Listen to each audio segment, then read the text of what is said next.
Assalamualaikum warahmatullahi wabarakatuh. Perkenalkan nama saya Tantia dengan NPM 2214181033.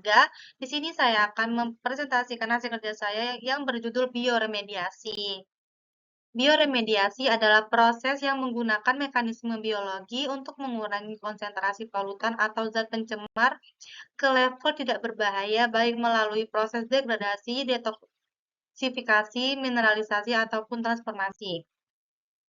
Dua teknologi bioremediasi, yaitu yang pertama ada ex situ. Teknik bioremediasi ex situ melibatkan pengalian polutan dari situs yang tercemar untuk dibawa ke tempat lain untuk dilakukan proses remediasi. Yang kedua ada in situ. Teknik bioremediasi in situ melibatkan pengolahan polutan langsung di tempat yang tercemar.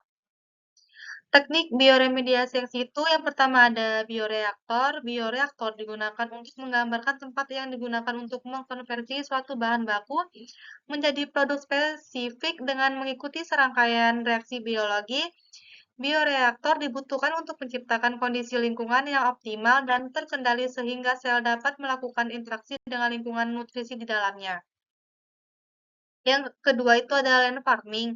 Prinsip yang mendasari proses land farming adalah penggunaan komunitas mikroba untuk menghilangkan kontaminan organik dikonversi menjadi CO2 dan air dengan mekanisme utama adalah volatilisasi, volatil organic compounds, VOCs, biodegradasi, dan aspartion.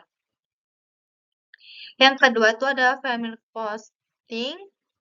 Teknik composting merupakan teknik bioremediasi ex situ yang melakukan kombinasi antara tanah terkontaminasi dengan tanah yang mengandung pupuk kompos atau senyawa organik yang dapat meningkatkan populasi mikroorganisme. Teknik bioremediasi in situ yang pertama ada natural attenuation, perbaikan secara alami terkait dengan aktivitas degradasi mikroorganisme. Metode ini biasanya diterapkan pada kasus tumpahan minyak di lokasi terpencil atau tidak dapat diakses dengan tingkat penghilangan alami cepat atau tumpahan di situs sensitif di mana tindakan pembersihan dapat menyebabkan banyak kerusakan perbaikan. Yang kedua itu ada fitoremediasi. Fitoremediasi adalah teknologi dengan pemanfaatan tanaman untuk menghilangkan kontaminan dari tanah dan air. Dalam ekosistem alami, tanaman bertindak sebagai filter dan metabolisme zat yang dihasilkan oleh alam. Yang ketiga itu ada bioaugmentasi. Bioaugmentasi adalah teknik bioremediasi yang menambahkan mikroba seperti bakteri, fungi, ataupun alga pada situs tercemar yang berfungsi sebagai pembersih kontaminan yang ada di daerah tersebut. Yang keempat itu ada biosparging. Udara disuntikkan ke bawah permukaan tanah untuk merangsang aktivitas degradasi polutan dari situs tercemar. Udara disuntikkan ke zona jenuh yang dapat menyebabkan pergerakan senyawa organik yang mudah menguap ke atas menuju zona tak jenuh. Peran mikroba dalam bioremediasi yang pertama ada bakteri seperti Astrobacter, Bacillus, dan Pseudomonas. Yang kedua itu ada fungi. Fungi ini ada Penicillium, Algae, dan Aspergillus. Yang ketiga itu ada algae. Yang alga ini ada Chaldopora, Chlorella, dan Aspolillum. Yang keempat itu ada yeast, yaitu Candida, Candidatro, dan Pichilia.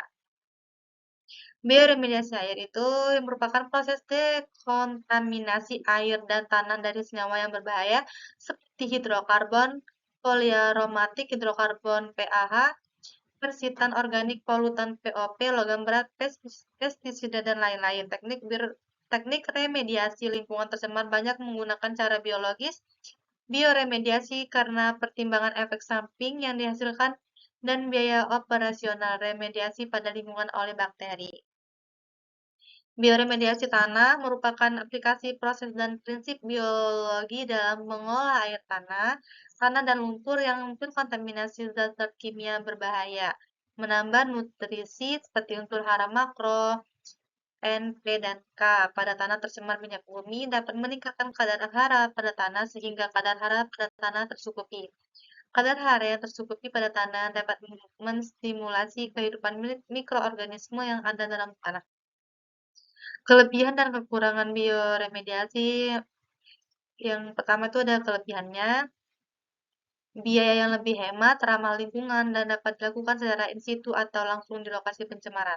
Untuk kekurangannya, yang pertama ada sangat sulit untuk mengontrol kondisi situs yang tercemar agar mikroorganisme dapat berkembang dengan optimal. Yang kedua, membutuhkan waktu yang relatif lebih lama.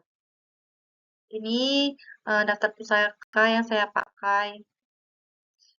Sekian presentasi dari saya. Saya akhiri. Wassalamualaikum warahmatullahi wabarakatuh.